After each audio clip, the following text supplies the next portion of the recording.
তারা নির্বাচনের অনিয়ম ৩২টি আসনে অনিয়মের অভিযোগ করেছেন। সেই অভিযোগের পরিপ্রেক্ষিতে তারপরে নির্বাচনী পরবর্তী সহিংসতার প্রতিবাদে বিক্ষোভ মিছিল করেছেন আজকে রাজধানীতে। আমি সেই বিষয়ে আলোচনা যাবার আগে রাশেদ খানের কাছে একটি বিষয়ে উল্লেখ করতে চাই। আপনি যেহেতু বিএনপি থেকে নির্বাচিত করেছেন, বিএনপির বিদ্রোহী প্রার্থী ছিল ৭৮টি আসনে, এর মধ্যে ২১টি আসনে জিতেছেন জামায়াত ইসলামীর নেতৃত্বাধীন ১১ দলীয় নির্বাচনী ঐক্যের প্রার্থীরা। আর বিএনপির বিদ্রোহী প্রার্থীরা জয়ী হয়েছেন ৭টি আসনে। সব মিলিয়ে ২৮টি আসনে জয় পরাজয়ে প্রভাব রেখেছেন বিএনপির বিদ্রোহী প্রার্থীরা। বিএনপির বিদ্রোহী প্রার্থীর কারণেই কি আসলে জামায়াতের এই আসন সংখ্যা বেড়েছে? কি মনে করেন আপনি, রাশেদ খান? ধন্যবাদ, সবাইকে শুভেচ্ছা। দেখেন, গণঅভ্যুত্থানের পরে বেশ কিছু জায়গায় বিএনপি নেতৃবৃন্দ তারা উচ্ছৃঙ্খল আচরণ করেছে। তারা কারা? যারাই যে পরবর্তীতে বিদ্রোহী প্রার্থী হয়েছে, অর্থাৎ বিএনপির সুনামটা এই সকল বিদ্রোহী প্রার্থীরা আগে থেকেই তারা কিন্তু নষ্ট করেছে। অন্যথায় আমি যেটি মনে করি যে বিএনপি ২৮০ আসন পর মতন অবস্থায় ছিল, কিন্তু এই বিদ্রোহী প্রার্থীরা তারা বিভিন্ন জায়গায় চাঁদাবাজি করেছে, তাদের লোকজন বিভিন্ন জায়গায় সন্ত্রাসী কর্মযজ্ঞে লিপ্ত হয়েছে এবং তারা নির্বাচিত হওয়ার আগেই মনে করেছে যে আমরা এমপি হয়ে গিয়েছি। সেই এমপিত্বের স্বাদ তারা কিন্তু গণঅভ্যুত্থানের পরেই নিয়েছে। এরপরে যেটি হলো, যখন দল নমিনেশন দেওয়া শুরু করলো, তারা মনে করলো যে আমাদেরকে যে কোনো মূল্যে নির্বাচিত হতেই হবে। সেই জায়গায় তারা জনাব তারেক রহমানকে চ্যালেঞ্জ করে তারা কিন্তু প্রার্থী হয়েছিল। আমি ঝিনাইদহ ৪ থেকে নির্বাচন করেছি, সেখানেও কিন্তু একজন একই ধরনের কর্মযোগ্য। যিনি জয়ী হয়েছেন তিনি ১,০৫,০০০, দ্বিতীয় যিনি ছিলেন তিনি ৭৭,০০০, আপনি ৫৬,০০০। দুটি ভোট ভাগ হয়ে গেছে অনেক। আমি সেটাই বলছি, যিনি বিএনপি থেকে বহিষ্কৃত তিনি এবং আমি যদি আপনি কাউন্ট করেন একসাথে, তাহলে দেখবেন ভোট কিন্তু আমরা বেশি পেয়েছি। এবং এই যে সমন্বয়হীনতা, যে কারণে কিন্তু অনেকে এক ধরনের বিরক্ত হয়ে জামাত ইসলামকে ভোট দিয়ে দিয়েছে। এবং সবথেকে বড় ঘটনা ঘটেছে যেটি আপনি বললেন যে ৭৮টি আসনে সেখানে বিদ্রোহী প্রার্থী। এবং জামাত বা ১১ দলীয় জোট তারা কি করেছে, যেখানে যেখানে এই ধরনের বিদ্রোহী প্রার্থী আছে সেখানে তারা ইনভেস্টমেন্ট বেশি করেছে। সেটা আপনার বিভিন্ন তাদের ব্যবস্থাপনা বেশি জোরালো করা, আর্থিক ব্যবস্থাপনা আরও বেশি শক্তিশালী করা। যেমন ঝিনাইদহ ৪ আসনে যেটি হয়েছে, যেহেতু আপনার দুটি পক্ষ আমরা নির্বাচনে ছিলাম, আমি বিএনপি থেকে এবং বিএনপির বিদ্রোহী, সেখানে আপনার জামাত ইসলামের যিনি প্রার্থী ছিলেন, আপনি এখনো পর্যন্ত দেখে আসতে পারেন যে কোথাও আপনি বাদ পাবেন না। প্রত্যেকটা রাস্তাঘাট মোড়ে মোড়ে আমার কাছে মনে হয় যে তিনি শুধু হয়তো ৫ থেকে ৬ কোটি টাকা শুধুমাত্র ব্যানার ফেস্টুন লাগিয়েছেন।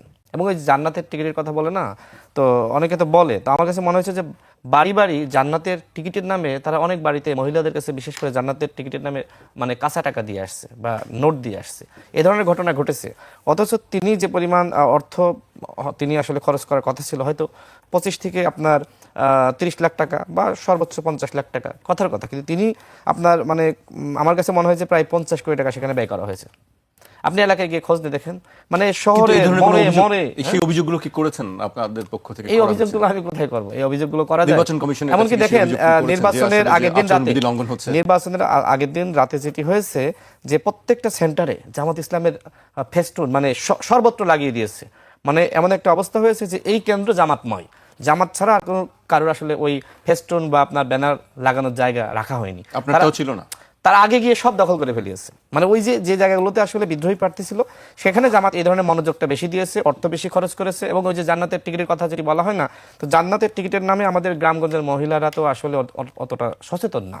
তাদেরকে যদি আপনি ১,০০০ টাকা দিয়ে আসেন রাতের অন্ধকারে গিয়ে, বা আপনি ওয়েলফেয়ার মেকানিজম যেটা বলে না, ওই নামে যদি মানুষকে বলেন যে এই নাও তুমি তো কষ্টে আছো, ২,০০০ টাকা রাখো, এই ধরনের ঘটনা কিন্তু ঘটেছে। ফ্যামিলি কার্ড ঠিক মতো দিয়ে বলছেন? ফ্যামিলি কার্ডের ব্যাপারটা তো একটা দলের কমিটমেন্ট, কৃষক কার্ড ঠিকমতো দেন নাই না, সেটা সরকারি ভাবে গিয়ে যেমন উপবৃত্তি দেওয়া হয়েছে না, এটাকে আপনার যারা নারী শিক্ষার্থী বা আমরা অনেকে তো বিশ্ববিদ্যালয় থেকে আমরা বৃত্তি পেয়েছি, সেটা একটা ব্যাপার, ব্যবস্থাপনা, সেটা ঘোষণা দিয়ে। কিন্তু আপনি তো আসলে ঘোষণা না দিয়ে অবৈধভাবে আপনি তো একটা দল তো আসলে এই কাজগুলো করতে পারে না।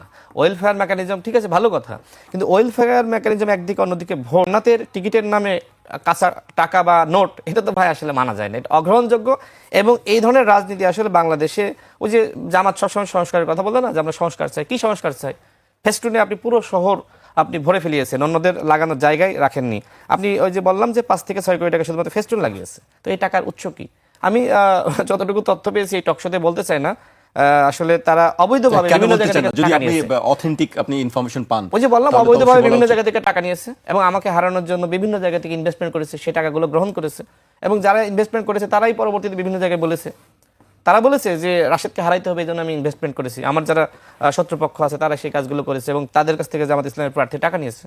তো এইটা শুধুমাত্র আমার আসনের কথা বলছি না, এমনকি বিদ্রোহী প্রার্থীকেও টাকা দেওয়া হয়েছে।